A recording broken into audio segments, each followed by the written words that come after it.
Asker. I'm Alina Hussain. I'm a Global Goal Ambassador for Goal 6 for UNA Chicago Clean Water and Sanitation. I'm a senior at Buffalo Grove High School, and I've been working with UNA Chicago. I've been an ambassador for them for the past 2.5 years now, which has been really exciting. And I always love to interview people pertaining to the Sustainable Development Goal field or just people in general, obviously trying to bring like a youth perspective, especially to the organization. So really, I'm really excited to like conduct this interview or not really interview, but conversation with you. Essentially you being the new UNA USA Youth Observer for this year. So essentially at the beginning, I know we were talking and you mentioned that you went to Europe. So it'd be really great if you I guess tell us a little about the trip and how it went. Just to like start off. Certainly. Well, it's such a pleasure to join y'all. My name is Oscar Armando Lopez, and I'm the 13th UNA USA Youth Observer.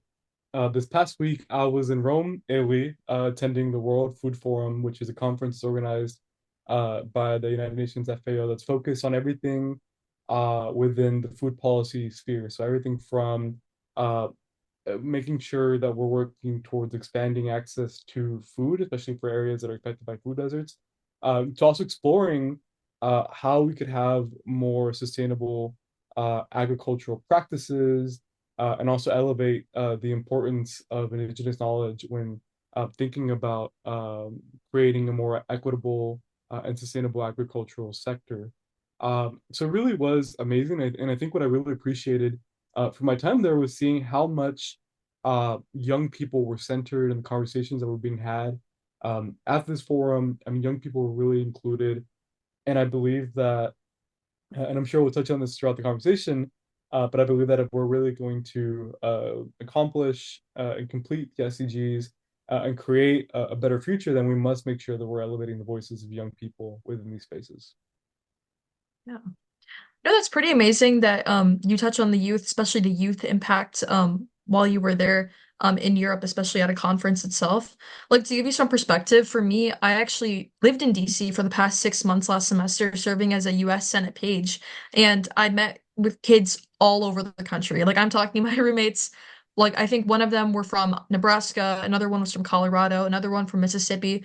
So essentially everyone was from a different part of the country, and it was really cool to see their perspective and see I think like what problems I guess that they really take to heart. Like for example, my friend from I guess Mississippi, she talks a lot about like droughts and also like the heat itself, in Mississippi.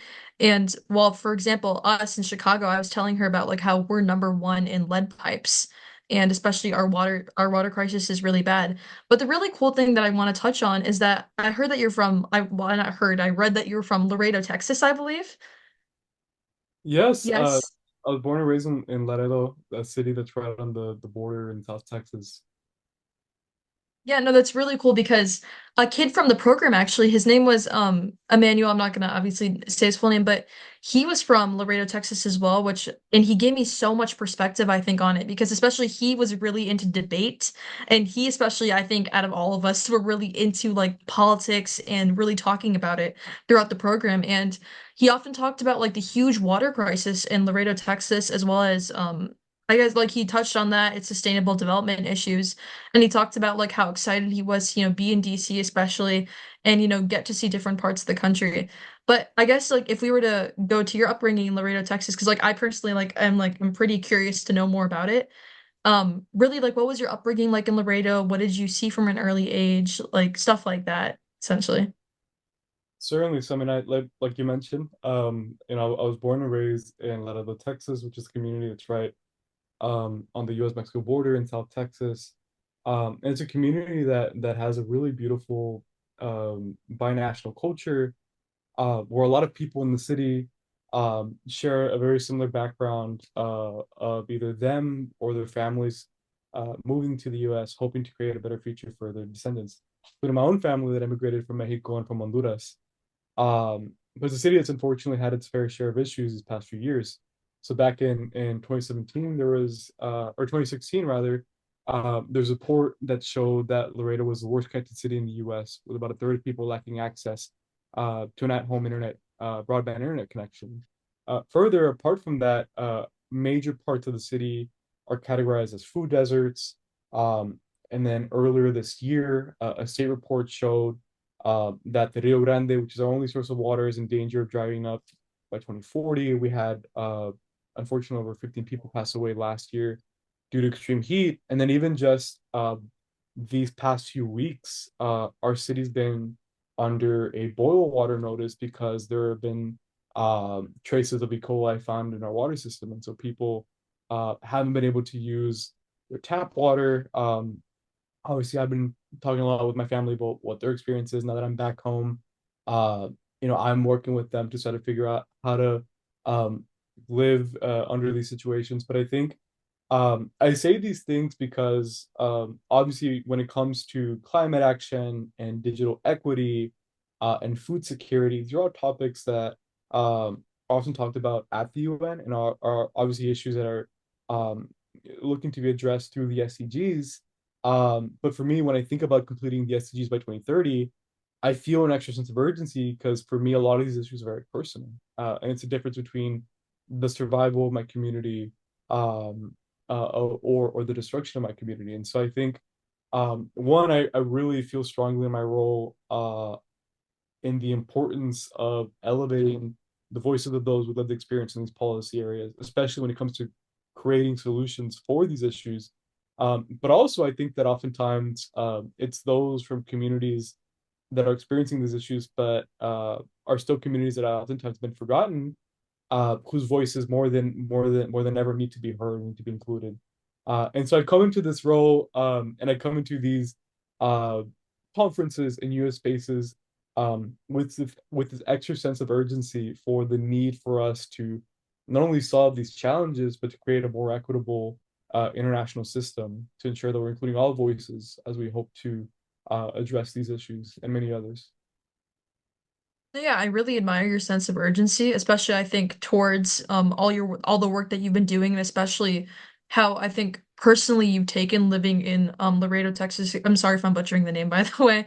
Um, but it's pretty incredible because I do remember, talking to a person who from my program who was from Laredo, and he was just like telling me about all of this. And some people, and it's funny because like especially within that program, it's like some people come from areas that don't have as many issues and they're like life's great. I mean, there's not as many issues to be seen, and it's kind of interesting how sheltered, I think us as the youth are at some point. I feel like especially us as youth or us as students are sometimes sheltered and seeing things in the grand scheme of things. Like for example, in school, and I don't know if this was the same, for example, for you, obviously, maybe it's because, things were so apparent in Laredo, but I never really knew about like the water crisis in Chicago, or we never really were taught about like poverty. We never really were taught any sustainable development goals or really anything related to that. In fact, I think I began to learn more once I joined this organization and once I started talking to more experts and more people. I think that's something that's definitely shifted my perspective, but it's just so unfortunate that us as the youth, like, we're not really taught this in school. We're not really taught this at all. So I'm just curious personally, like, how did you start getting involved in sustainable development goals? Like, where did this sense of urgency and drive come from, within your youth, and how did you really develop that? Certainly, I mean, I think a lot of my involvement within working to advance the SDGs and more broadly work in my community um, came at a young age out of necessity. A lot of it was sort of a reaction to seeing these issues in my community and feeling a need to do what I could to alleviate these challenges.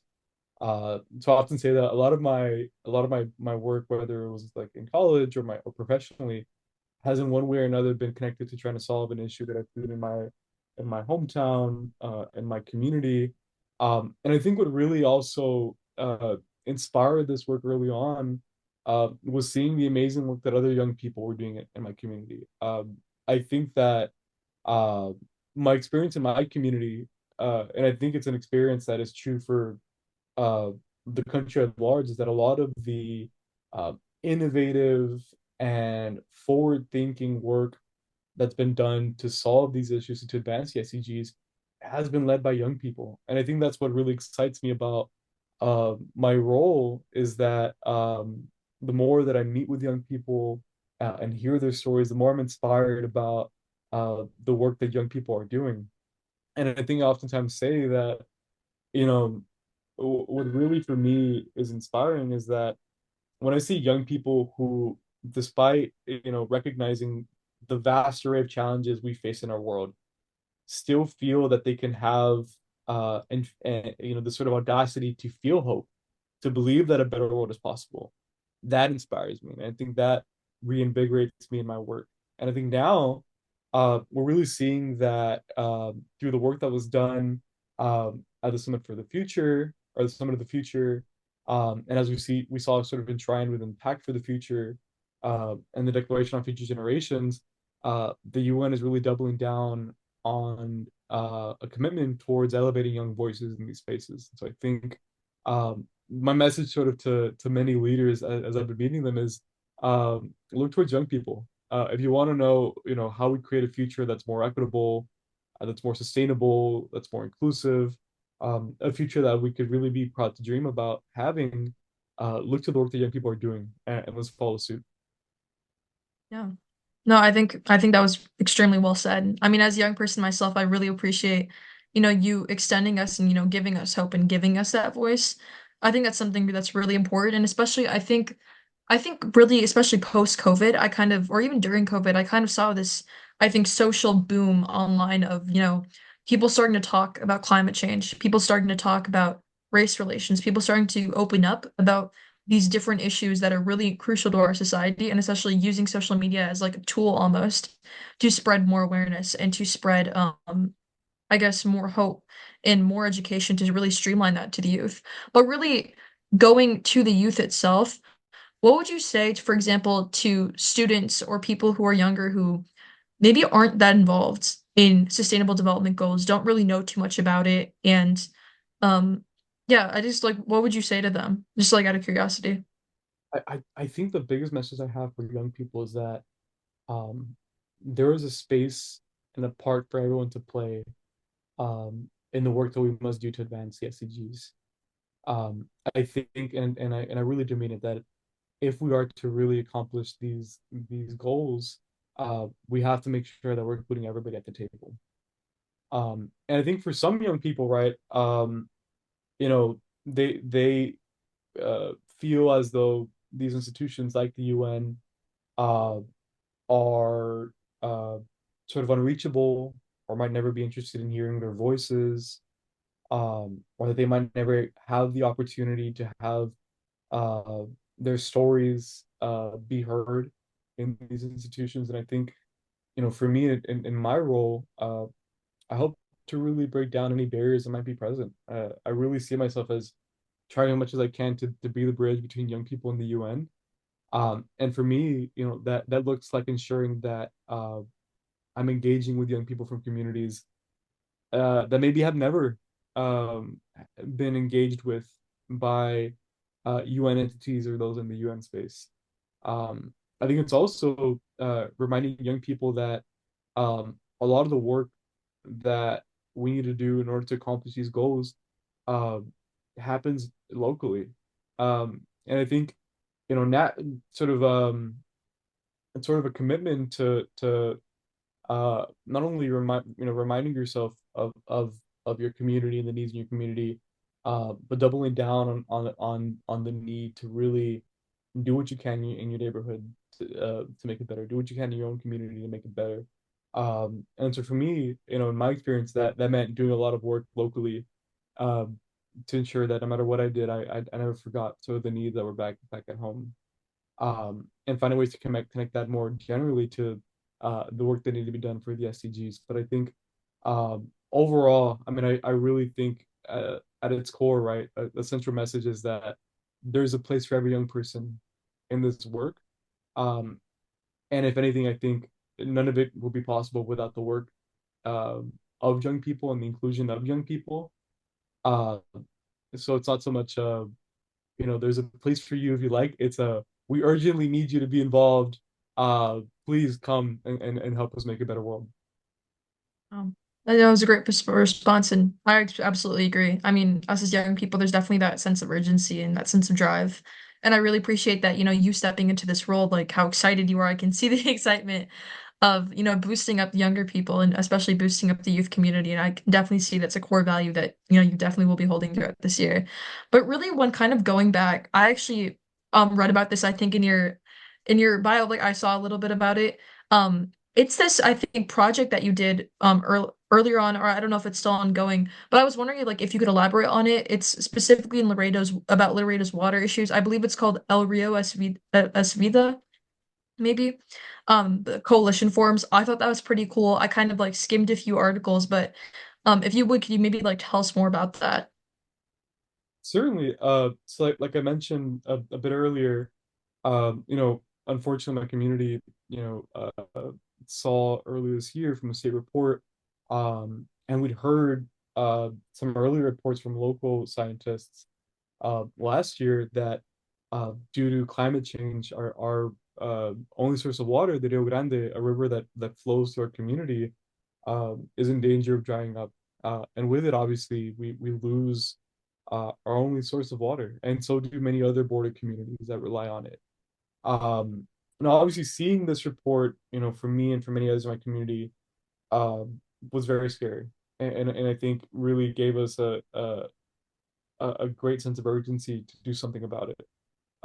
I think what that meant for me and for some other young people was that we needed to get together scientists and policymakers and community members and artists all together to try to figure out what a good path forward could look like. And so we did just that. So I got together with a number of other local community organizers that I really admired.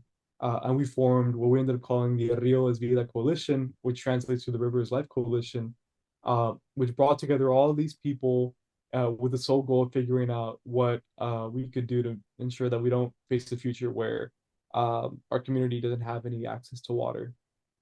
So throughout the year, one of the first things we did was we advocated through the municipal government to create a vision for a water future that not only kept water accessible and affordable, but also ensured that the community kept control over our water source. And since then, we've been continuing some of our work. So it's an ongoing project to ensure that as we get sort of closer to that 2040 date, we're fully prepared to face this crisis head on. And I think, for us, right, our first approach is ensuring that we protect the Rio Grande as much as we can, our primary water source. That's meant exploring ways that we could use nature-based solutions to preserve the water from these climate challenges, while also ensuring that we're including the community at large in the process. Because again, we know that the solution that we choose to pursue would be misguided if we don't ensure that the whole community could be involved. But yeah, that's a little bit of a background on the project. It's been really uh, it's been amazing to get to work on it and see the dedication and work some of my peers have had towards the issue, and I think it's really given me a lot of hope to what um, a better future could look like when a community comes together to solve an issue. Yeah, just touching on like the early origins of that project. I mean, forming a coalition, doing all this, especially at like a young age, such as yourself, it doesn't seem like that easy, obviously. And definitely like there's got to be like a lot of work that was put into it. And I'm just wondering, when getting in contact with your municipal government and really when starting this project, what were some of the challenges that you faced? What were some of the blockades that you faced? And you really had like, how'd you overcome it? Certainly, what I mean, I think the immediate challenge, and I think it's one that maybe a lot of young people could relate to, is that oftentimes, our voices aren't taken as seriously, in part because of our age. So we encountered that a little bit at first, where some people were like, well, um, you're a young person, you're in your 20s, do you, Yeah. know what you're talking about, or this and that. Um, and I think that it took for those of us who were sort of younger in the coalition, um, it took for us a bit of extra work to ensure that we were kind of backing up what we're saying, to make sure that we had data for everything, all the claims we were making. But I think, while we had those challenges initially, um, what was also really reassuring was that at the same time we also had those in government and within the community who had a very different approach to seeing young people want to be involved. So the reaction wasn't so much, well, you're young, you know, should we take your voice seriously? The reaction was, oh my gosh, you're young. Like you have exactly the kind of perspective and energy that we Hmm. need. Please, like Yeah. let's work together. And I think that um that was a really amazing reminder about what uh, a really inclusive future could look like when we ensure that we're including young people in these conversations. And I think that, more generally as we continue to work on this project, seeing what that intergenerational collaboration looks like has really been exciting. And I think it's a sort of model that I hope to take more widely as I continue this in this role and continue in these UN spaces. Yeah. No, especially I think guess like you provide the perfect transition point when going to the role that you have currently today that you recently were got. I mean, like did you expect anything, I guess like when going out for this role or how did you feel when taking on such a big position? How do you feel, I guess, right now about it? Just like how do you feel? Oh my gosh. My immediate reaction was that I was honored. Um, Mm. I think that uh, to think about sort of the role and the responsibility of representing the voices and the perspectives and experiences of young Americans as a whole, uh, for me was uh, a great honor and also a great weight. And I think what I really recognized early on was that um, there was no way that I could ever represent every single voice and experience and view. But as much as I could work to ensure that I could uh, give those who had views or experiences uh, or perspectives different than mine the opportunity to share their own experiences and share their own voices. And I think that's the approach that I've really set out for myself in this role is that um, I have my own lived experience when it comes to climate or food security or digital equity. Um, but when it comes to talking about the experiences uh, of someone in a number of other areas that I don't have personal experience with, I think they're the most productive and inclusive thing to do is to sort of pass the microphone over uh, and give others my platform to give their own stories and have share their own voices. Um, so that's sort of approach that I'm trying to have in this role. But I think more generally, as far as expectations that I've had for the role, I don't think it's a really difficult thing to say that I could have had any expectations because this role is something that when I came into it, I was told that I could sort of make it what I'd like. I could make my year to what I wanted it to be. So I knew that, for my year, I wanted to engage with young people from communities that have often been forgotten or left out in these spaces. I wanted to give others a chance to share their stories and give others a platform as much as I could.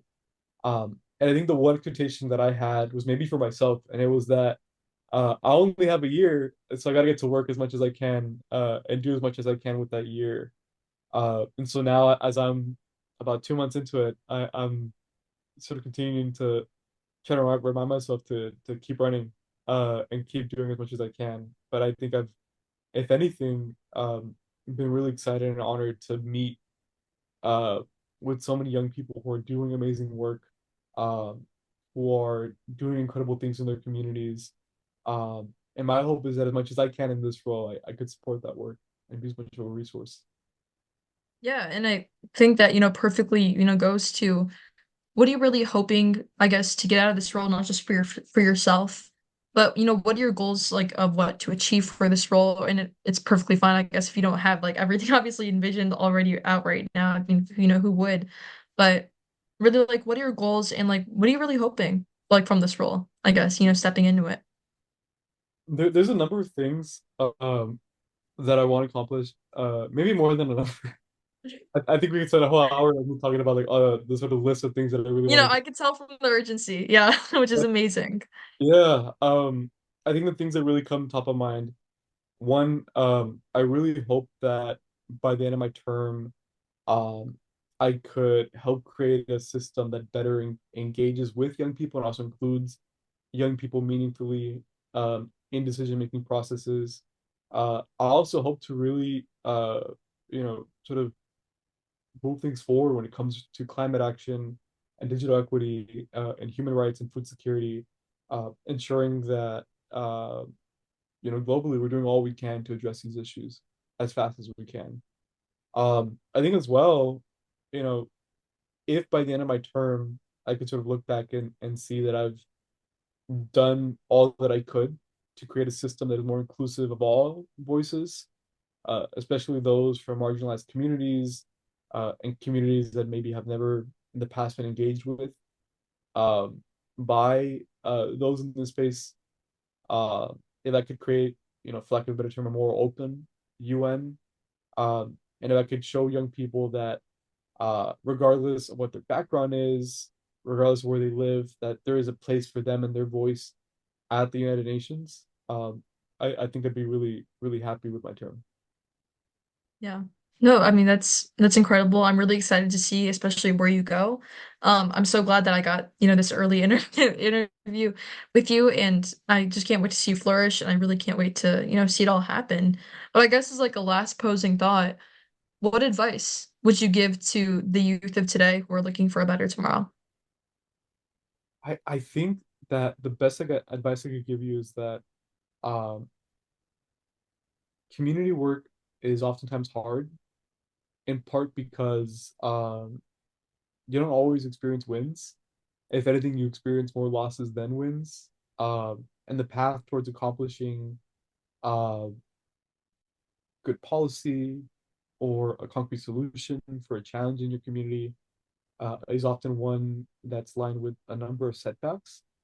Um, but there's one thing that I can encourage young people to do is that they could keep up their faith and they believe that a better future is possible, despite all the things that might be going wrong and all the setbacks that might come up on the path towards creating that better future. You could just keep up that faith, um, and you can work towards elevating the voices of those who have long been forgotten, um, and working towards sort of a collaborative approach towards solution making.